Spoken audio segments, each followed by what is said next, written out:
Olá pessoal, estou aqui mais uma vez para fazer mais um vídeo para este canal. No vídeo de hoje eu quero dar início a uma série aqui no canal, traduzindo o livro de Romanos versículo por versículo, ok? Todo dia eu quero postar aqui um vídeo traduzindo 2 versículos. Hoje será Romanos 1 verso 1 e verso 2, amanhã verso 3 e verso 4 e assim sucessivamente, certo? Não sei se eu vou traduzir todo o livro, né, para não ficar muito extenso, mas eu vou aí fazer uma boa parte do livro de Romanos, tá? Até porque eu também quero fazer traduções de outros livros e mostrar para vocês como é importante você estudar grego e mostrar como que se traduz, né? Como que você trabalha a língua, como é que você identifica verbo, como é que você sabe se o substantivo é um nominativo, é um genitivo, é um dativo, é um plural, é um singular, se o verbo é um perfeito, é um presente, o que que indica, né? Como é que você descobre isso no texto, beleza? Então o foco é mostrar para vocês como é importante estudar grego e mostrar também o sentido, né, que o texto pode ter além das traduções que já temos, ok? Então é basicamente isso. Então se você não é inscrito neste canal, se inscreva aí, deixe o seu like, compartilhe se você puder e quiser. E caso você queira estudar grego do Novo Testamento, ou hebraico do Antigo Testamento, ou fazer um curso à distância de teologia, é só falar comigo aqui na descrição desse vídeo. Você pode pegar o meu contato, beleza? Então vamos lá aqui começar a nossa tradução de Romanos, capítulo 1, versículo 1. Aqui eu tenho o primeiro substantivo, paulos, né? Paulos é Paulo, certo? Para a nossa língua, né? Aqui eu tenho um substantivo no caso nominativo. O caso nominativo, para quem não sabe, é o caso que expressa o sujeito dentro de uma frase ou expressa o predicado de uma oração, né? Ou seja, uma afirmação. Predicado significa afirmação. Então tá, aqui eu tenho um nominativo, certo? Mas como eu sei que esse substantivo aqui ele é um nominativo? Bom, eu costumo falar que a língua grega é uma língua de identificações. Como assim uma língua de identificações? Tipo, quando você vai olhar um verbo, você vai olhar um substantivo ou um adjetivo, a função dessas palavras vai ser mostrada basicamente pela última letra. Então aqui eu tenho paulos, eu sei que é um nominativo, por quê? Por causa dessa letra aqui.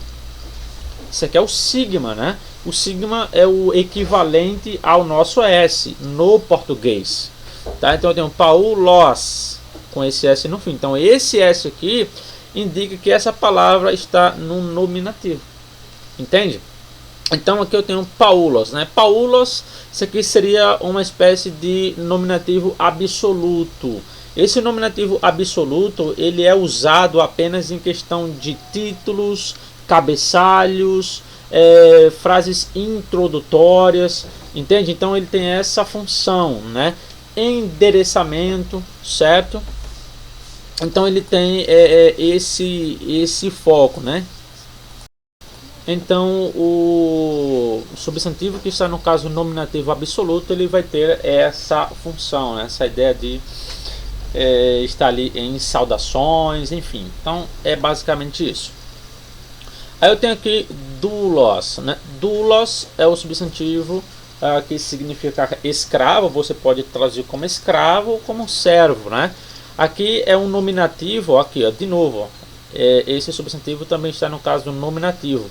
Isso aqui é um nominativo de aposto. O que é aposto? Aposto é uma identificação. Por exemplo, né, imagine que você quer falar de uma pessoa para algum amigo seu. Tipo João, olha, você lembra de João? Aí o seu amigo responde, João, que João? Aí você fala, João, o médico Então, quando você coloca o médico, você está identificando João. João, o médico. Então, o médico aí, ele funciona como um aposto, como uma identificação para João. Aí o seu amigo lembra, né? Ah, lembrei e tal. Então, aqui é a mesma coisa. Paulo, escravo ou servo, né? Doulos, né? Que nominativo de aposto, está identificando quem é esse Paulo. É o servo, entende? Servo de quem? Aí vem aqui, ó, Christu Jesus. Christu, aqui já está no caso, aqui é Cristo, né? E aqui é Jesus. Aqui já está no caso genitivo. Por quê? Por causa dessa última letra. Olha aqui, ó. Viu que mudou? O genitivo ele tem essa última letra.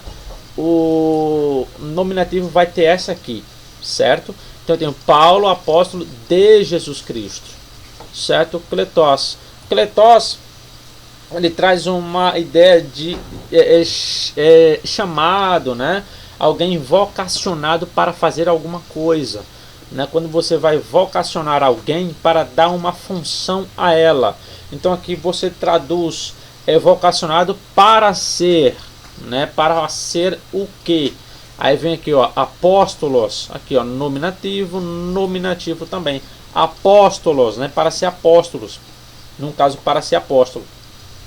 Aí você tem aqui um particípio, que é o aforismenos, né? Esse particípio, ele significa separar, escolher, designar para uma função, tá? Aqui esse particípio, ele é um particípio quando você vai analisar a sua morfologia, né, a sua forma de você identificar ele no texto, ele é um particípio perfeito passivo nominativo masculino singular. Então, como é que eu sei que esse particípio ele é passivo, né? Ele é na voz passiva? Aqui eu tenho essas três letras aqui, ó. Essas três letras, elas apresentam a característica da voz passiva, tá? Então, no caso aqui, escolhido, né? Ele foi escolhido, ele foi designado por alguém, certo? Alguém designou ele para essa função, certo? Aí, designado, né? Ou escolhido. Então, aqui eu tenho essas três letras que vai me dizer que isso aqui é uma voz passiva. Aí eu tenho essas duas últimas letras aqui que vai indicar que isso é nominativo masculino singular. Veja que o grego você identifica, né, pelas letras. Entende? Então, quando você faz um curso de grego, você aprende esse tipo de coisa inicialmente. Você tem que aprender a identificar as palavras, certo? E aqui está no tempo perfeito. Então aqui eu tenho, depois eu vou ter aqui o es, que é a preposição para. Essa preposição ela indica uma espécie de propósito, né? No caso aqui, Paulo, ele foi vocacionado, né? Para ser apóstolo. No caso aqui, ele foi escolhido para Evangelion. Evangelion é o evangelho, para o evangelho, certo? Ele foi escolhido para o evangelho Theou, de Deus. Então aqui eu tenho um substantivo no gênero neutro, no caso acusativo. Por que eu sei que é um acusativo? Por causa dessa última letra aqui. Essa última letrinha aqui, que é o correspondente do nosso N em português, é o que indica isso. Entende? Então você sabe que isso aqui é um acusativo, que é um objeto direto na frase, por causa dessa última letra. Evangelion, né? Aqui eu tenho um Theou, de Deus. Por que de Deus? Esse de, ele aparece porque o substantivo aqui ele é genitivo. Então esse de, ele vem, né, junto com o substantivo. E eu sei que é um genitivo por causa da última letra. É a mesma coisa aqui, ó, tá? Então veja que você identifica, né, cada função de palavras nestes casos aqui pela última letra, certo? Então você vai aqui claro, exceto aqui, né? Aqui você tem mais coisas porque aqui já se trata de um particípio, né? Então, substantivo normalmente você identifica pela última letra. Agora tem uma questão interessante que é essa aqui, ó. Quando você tem aqui, ó, Evangelion Theou, né? Aqui, como que isso aqui pode ser compreendido? Evangelho de Deus, em que sentido? Bom, o Theou aqui, ele pode ser uma espécie de genitivo subjetivo, certo? Neste caso, a ideia é, quando o substantivo está no caso genitivo, ele funciona como o sujeito da ideia verbal implícita no substantivo principal. Neste caso aqui, o substantivo principal é Evangelion, certo? Que no caso aqui seria evangelho, né? E aqui eu tenho o substantivo no genitivo. Então a tradução ficaria assim: evangelho que Deus traz, certo? Evangelho que Deus traz, já que se aqui ele é subjetivo, então Deus aqui ele funciona como o sujeito desse termo aqui. Então é o evangelho que Deus traz, que Deus expressa. Mas aqui você também pode compreender essa frase aqui, ó, como evangelho sobre Deus. Por que sobre? Porque aqui ele seria uma espécie de genitivo objetivo, certo? Genitivo objetivo, aquele já funciona como objeto direto da ideia verbal implícita no substantivo principal. Entende? Então aqui ele seria um genitivo objetivo, né? É outra possibilidade. Então aqui você pode traduzir o evangelho sobre Deus e o evangelho que Deus traz, certo? E aí, qual seria a melhor tradução? Eu entendo pelo versículo 2 que a melhor tradução aqui seria o evangelho que Deus traz. Por quê? Vamos lá. Quando vamos aqui analisar o versículo 2, já iniciamos aqui com um pronome relativo neutro, certo? O qual, né, o pronome relativo neutro no caso acusativo, concordando com esse substantivo aqui. Então eu tenho o qual o que? Ele está falando de quê? Ele está falando de algo anteriormente que foi dito, né? No caso que foi dito anteriormente, que no caso é o evangelho, o qual, aí você tem esse verbo aqui, ó, que é o proepengeilato, né? Proepengeilato, que é o verbo, isso aqui é um verbo que está aqui na voz média, né? Voz média, aqui você consegue identificar isso por causa disso aqui, ó, esse ato, tá? Eu sei que isso aqui é voz média do aoristo da terceira pessoa do singular. Ele, no caso, ele prometeu anteriormente, já que é a terceira pessoa do singular, então é ele. Ele quem? Deus, né? Deus que prometeu anteriormente. Então quer dizer, o qual ele prometeu anteriormente. Ele prometeu esse evangelho aqui.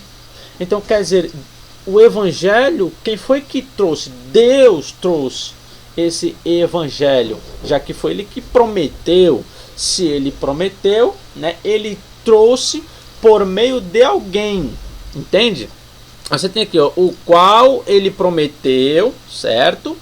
Aqui, ó, por meio, que é o de a, é a preposição no caso genitivo. Ton, profeton ao tu.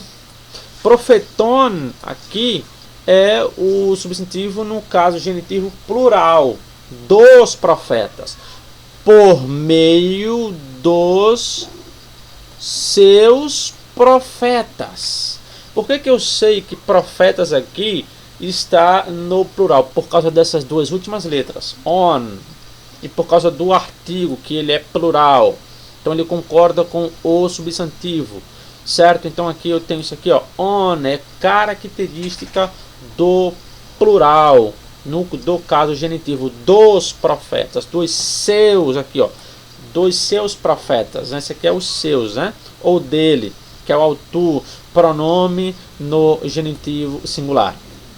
Então aqui eu tenho an, que é a preposição, né, nas, aqui você vai traduzir como nas. Grafais, aqui ó, hagiais, né, no caso hagiais. Aqui eu tenho dois dativos, aqui ó, ais. Essas letras aqui, no caso especificamente essas duas aqui, o is, aqui ó, is, identificam aqui o dativo plural, certo? Que é o objeto indireto no plural. Ou seja, nas sagradas hagias, grafais, escrituras, nas sagradas escrituras. Então veja, o qual ele prometeu anteriormente, né, por meio dos seus profetas nas sagradas escrituras.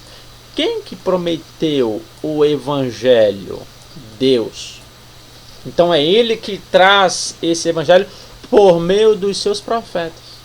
Então aqui eu traduziria esse evangelho de Deus, eu iria traduzir como o evangelho que Deus traz, como aqui Deus sendo tratado como um genitivo subjetivo. Beleza? Então é isso aí, pessoal. Esse foi o vídeo de hoje. Espero que vocês tenham gostado e também espero que vocês tenham compreendido tudo que eu falei aqui. Amanhã eu vou trazer mais dois versículos, o versículo 3 e o versículo 4, beleza? E assim, todo dia eu vou trazendo dois versículos sobre o livro de Romanos, ok? Então é isso aí, que Deus abençoe a todos. E para concluir aqui, para finalizar, se você quer entrar no meu grupo do WhatsApp, um grupo que fala especificamente sobre crítica textual e traduções bíblicas, você pode deixar aí o seu contato ou você me chama, né? Pega aí o meu contato na descrição desse vídeo, beleza? E aí você pode se comunicar comigo e eu vou adicionar você lá no meu grupo. Então é isso aí, que Deus abençoe a todos e até o próximo vídeo. Fui!